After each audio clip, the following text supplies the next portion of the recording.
Welcome to the Friday edition of Wine's World, and we're going to go back to the streets of Phnom Penh today, and probably Tuesday as well, but today is important because yesterday, that is November 9th, was Independence Day in Cambodia, and it was the 70th anniversary of independence from France in 1953.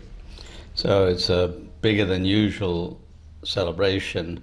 In fact, there's been 3 nights of fireworks as opposed to just one, and lots of other things going on. So I did want to get down and take a look, but I didn't want to go early for a couple of reasons. One of them being that I didn't feel like facing the traffic. And I also had videos and images from 2019, which was the last time I went to the celebration, and then COVID struck, and they still had some things going on, but they were very muted. And then last year they were supposed to do a lot, but they really didn't do as much as you might think. Now this year they're back up to speed. So I'm going to give you a kind of hybrid here of some of the celebrations from 2019 and some of them from this year. So let's get started.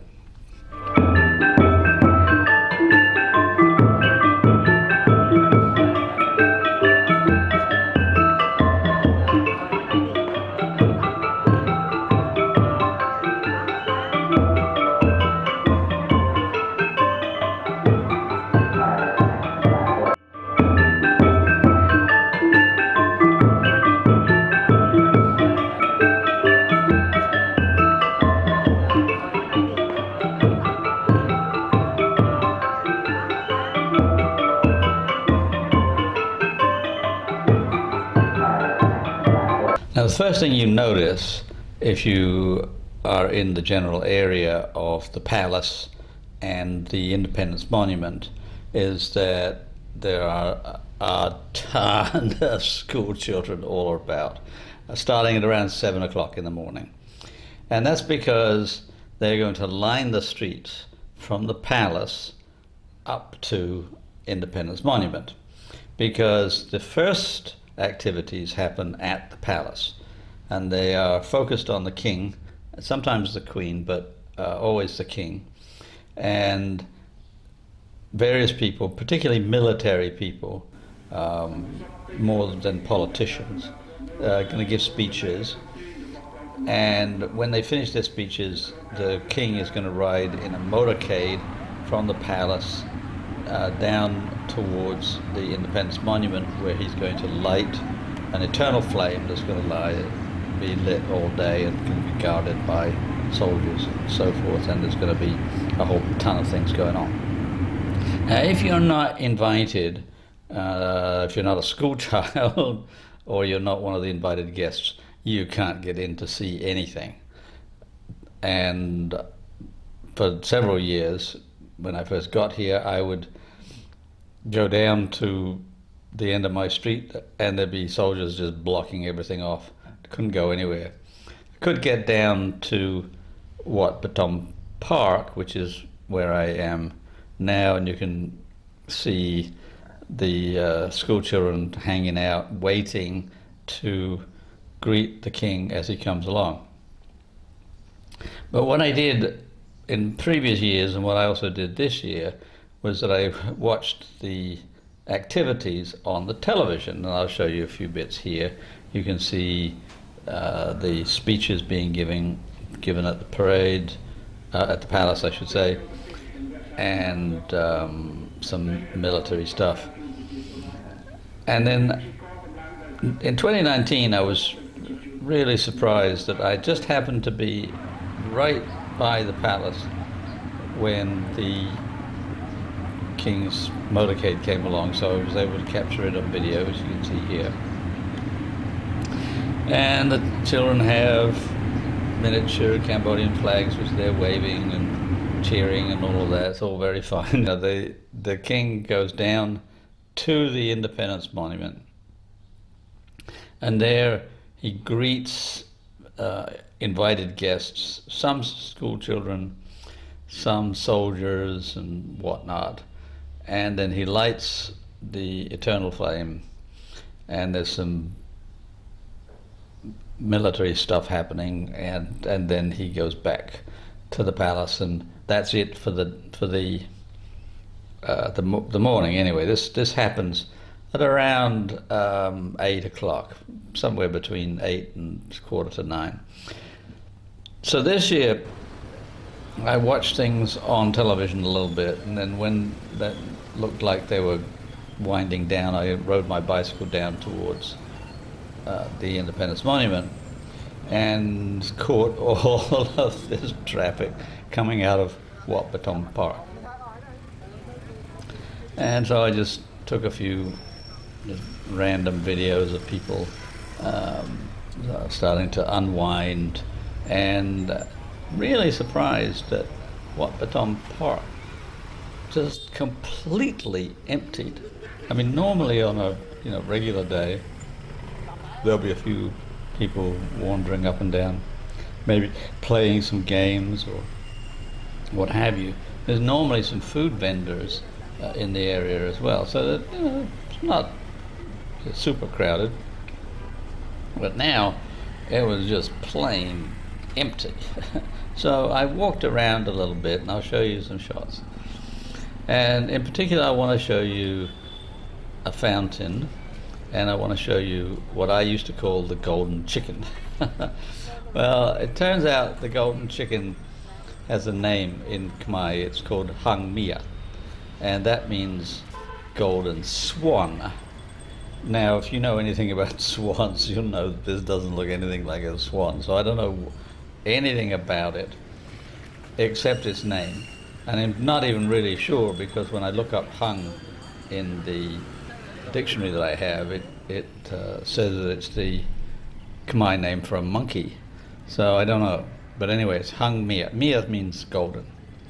And this Hang Mia is like well known as it's not something that you'll find in pagodas and special places. It's located here in the end of Wat Pathom Park, just by the exit of the palace. The palace is just across the road. And I used to meet people here. Used to say, I'll see you at whatever, lunchtime at the Golden Chicken. Don't know anything about the narratives concerning this the golden swan, but I will find out at some point. So I walked around to the fountain, and later you'll see what it looks like at night. But it's a really pretty amazing display. I mean, you can see just all of the various things that are twirling and spitting things in the sky and round in circles and whatnot. It's a spectacular fountain. You don't see it playing very often. They just have it on for special occasions, and so today being Independence Day, it's going all day and all night, and you'll see it lit up at night with different colors. And then I walked on past the monument and plaza that celebrates the unity between Vietnam and Cambodia, which is a bit ironic because there's not much unity between them now, particularly in this general area, the area of the Mekong Delta, which is under dispute all the time. Where's the boundary? But the Vietnamese were a major influence in Cambodian history. They attacked Cambodia when the Khmer Rouge was at its peak, and they defeated Pol Pot and his army and sent them packing into the mountains in the north on the Thai border. And the grateful citizens set up this monument as a thank you to the Vietnamese for saving them from the brutality of the Pol Pot years. And we're going to go all the way down to the boulevard, where you can see some military trucks carrying soldiers off back to the barracks or wherever they're going. And we're eventually, it's interesting to see the traffic on this street because there are almost no motorbikes. Some, but not like it usually is. It's normally 60 motorbike, 40 cars. Now it's more like 95% cars and 5% motorbikes, which indicates, among other things, that people are not going to work today. So I'm going to cross the street, and more fountains, also lit up at night. This cluster of three represents 2 lotus flowers, and the lotus flower is a symbol of karma, which I've talked about in another video. And then the entwined nagas, which are the sacred snakes of the Khmer Buddhism.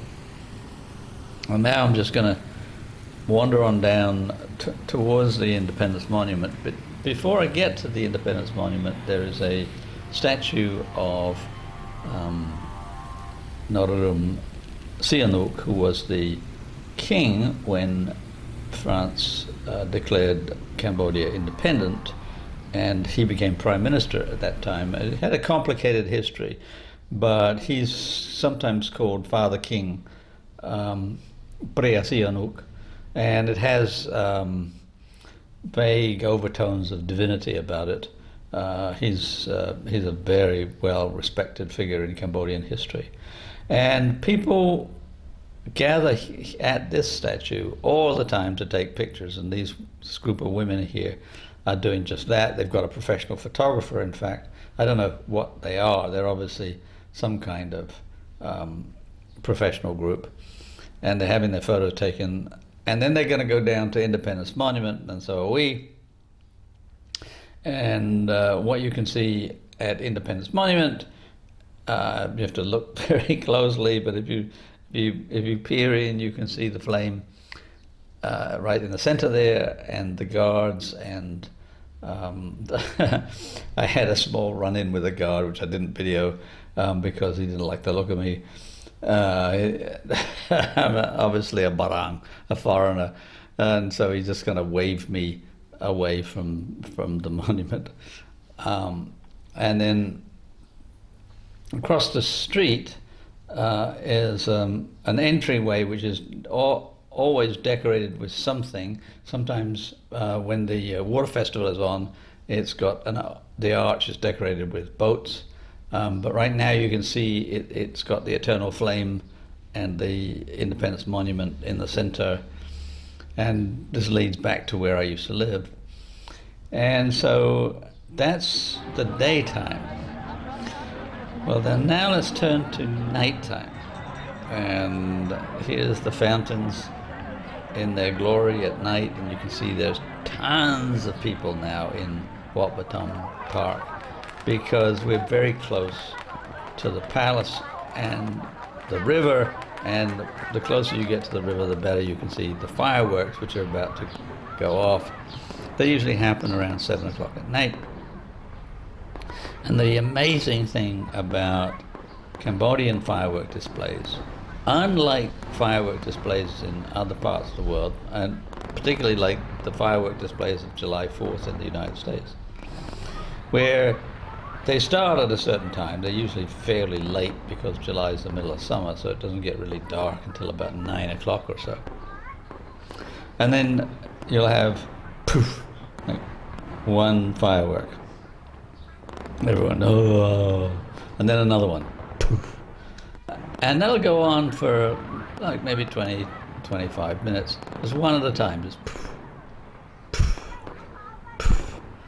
And then there's the finale, when there's a big barrage, one after another, after another, after another, all around, and then it's done. Not in Cambodia. They let off a barrage right from the start. It's just one after another, after another. Some of them very, very noisy, some of them very big. I didn't get a chance to show you everything here, but they've got fireworks that are actually on the river bank, going up into the sky, and then you've got others that are going very high and exploding in all kinds of different patterns, and it's just amazing. Well, I will show you a display like this one again when we have Bonum Tuk, the water festival, which is coming up at the end of the month. You're just going to have to be satisfied with the little bits here. So that's Cambodian Independence Day. And for now, I'm going to wish you a jolly weekend. Please tell your friends about my videos. Some of you obviously do, because some of them have got a lot of viewers, and some of them fewer, depending on what the topic is. But please tell your friends, please like, please subscribe, and I will be back on Tuesday talking about weddings. Not the wedding that I attended and gave you images of last time, but weddings that happen in tents on the streets. Have a good weekend.